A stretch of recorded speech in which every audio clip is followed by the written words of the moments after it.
It was a cold autumn evening when Marco received a phone call that changed his life. His mother's voice trembled with emotion. "My son, I heard something extraordinary. You must come with me to San Giacomo."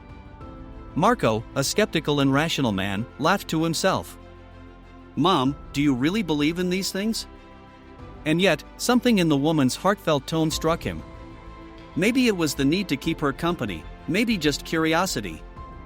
So, a few weeks later, he found himself on a plane headed to that small town in Bosnia-Herzegovina, unaware that his heart was about to be put to the test. When they reached San Giacomo, the air was filled with a strange energy, a mixture of peace and expectation.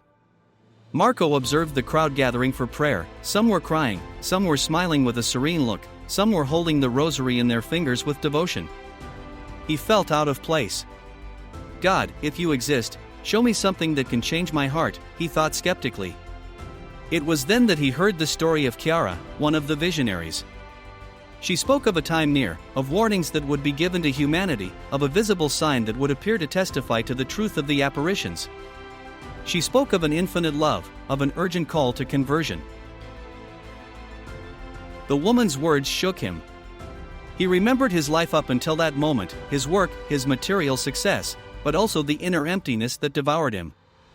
He remembered the times when he had rejected his mother's faith, the ignored prayers, the occasions when he had felt a subtle call inside him, but he had suffocated it with the noise of his frenetic life. As he wandered around the sanctuary, an elderly lady approached him and handed him a small wooden crucifix. "Here, young man, carry this symbol with you and pray. It will guide you in moments of doubt," she said with a sweet smile. Marco hesitated, but accepted the gift, feeling a sudden wave of warmth in his heart. The next evening, Marco decided to climb the Hill of Apparitions.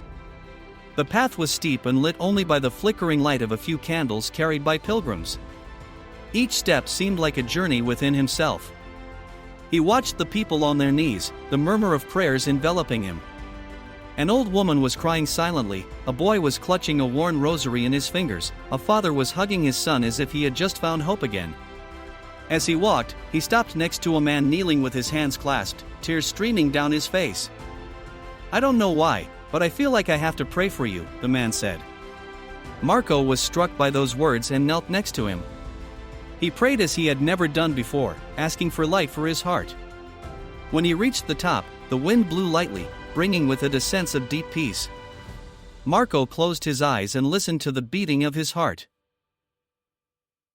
Suddenly, a warmth filled him, as if an invisible embrace was enveloping him. For the first time in his life, he felt loved, accepted, guided. In the days that followed, Marco deepened his experience. He met a young priest, Don Paolo, who explained to him the value of repentance and confession. Marco listened attentively, realizing how much he needed to be reconciled with God. He decided to confess, feeling a lightness he had never felt before. The priest suggested that he continue to pray and open himself to divine grace. During his stay in San Giacomo, Marco joined a group of pilgrims walking the path of the Via Crucis. Each station represented a moment of deep reflection. With each step, he felt the weight on his heart lighten. A sense of gratitude filled him when he realized that he was not alone, everyone was there with the same desire for spiritual renewal. That night, as he looked at the starry sky above San Giacomo, Marco's heart opened. Chiara's words echoed within him, "Our Lady is calling us urgently. Pray and fast, because prayer can change the course of history." Marco knelt down and, for the first time in years, spoke sincerely with God. It was not an articulated speech, there were no formulas or solemn words. It was just a heart returning to its origin, a son abandoning himself in the arms of the Father. In the morning, he felt a peace within himself that he had never felt before. He looked into his mother's eyes and said, "Thank you for insisting. I am no longer the same man who arrived here." That evening, while they attended Eucharistic adoration, Marco felt an unshakable certainty within himself. San Giacomo was not only a place of pilgrimage, it was a place of calling, a beacon for lost humanity. When he returned home, the world seemed the same, but he was not. He now knew that prayer had immense power, that conversion was not a single event, but a journey. Every day he dedicated time to prayer, read the scriptures, and helped anyone who was in difficulty. His priorities had changed, his heart was lighter. One day, he received a letter from an old friend, Andrea, who invited him to a prayer meeting. Marco accepted without hesitation.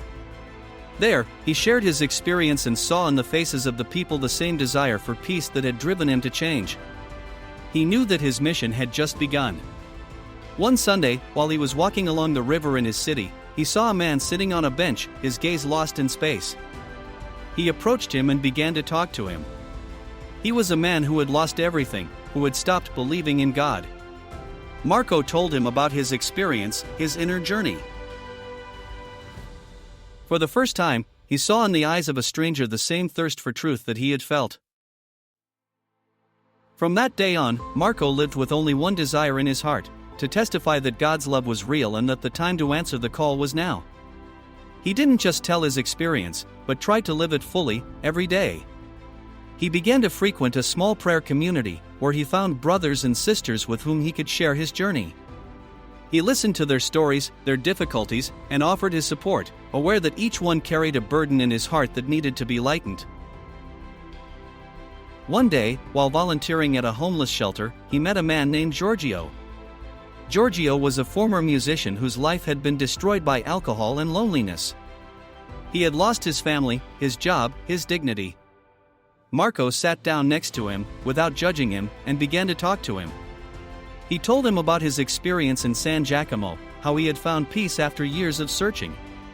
Giorgio listened in silence, his eyes full of pain.